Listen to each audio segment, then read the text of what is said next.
Hello বন্ধুরা, তো তোমরা কেমন আছো? আশা করছি সবাই খুব ভালো আছো। তো আজকে দিনটা খুবই স্পেশাল ছিল, কারণ আজ আমার দিদির জন্মদিন ছিল। তো ছোট্টখাট্টো করে আমরা একটা পার্টি অ্যারেঞ্জ করি, মানে আমাদের নিজেদের মধ্যেই। তো তার জন্য আমরা ক্যাফে চলে গেছিলাম, গিয়ে একটা কেক অর্ডার দেওয়া হয়েছিল। তো সেটাই আমি বার করছিলাম।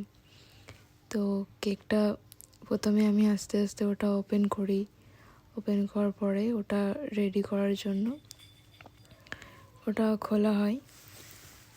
কেকটা খুবই সুন্দর ছিল, খেতে খুবই সুন্দর ছিল। এটা স্পেশালি অর্ডার দিয়ে বানানো হয়েছিল ওর জন্য। ওটা ও হচ্ছে একটা ছবি দেখেছিল, ওটা দেখে আমরা এটা অর্ডার দিয়েছিলাম।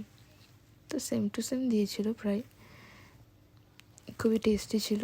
তো আমি ক্যান্ডেলটা লাগিয়ে নিলাম, আর দিদির জন্য একটা চকলেট এনেছিলাম, সেটা ওকে আমি দিলাম। তো খুবই খুশি হয়েছিল, চকলেট পেলে খেয়ে না খুশি হয়। তারপরে আমি ক্যান্ডেলটা জ্বালানোর চেষ্টা করছিলাম, তো অনেক লেট হচ্ছিল ওটা জ্বালতে।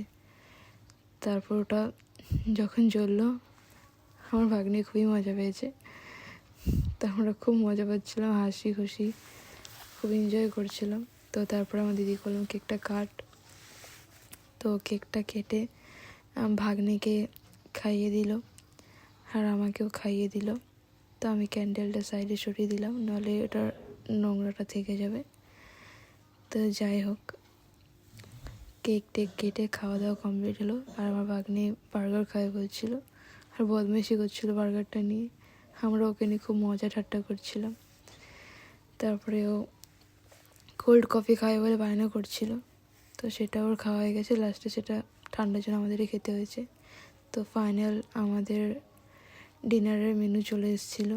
তো সেটা আমরা সবাই খুব সুন্দর করে সাজিয়ে দিদিকে খাওয়া শুরু করলাম। তো এই অবধি। তো সবাই ভালো থেকো, শুভরাত্রি, বাই বাই, দেখা হবে নেক্সট ভিডিওতে।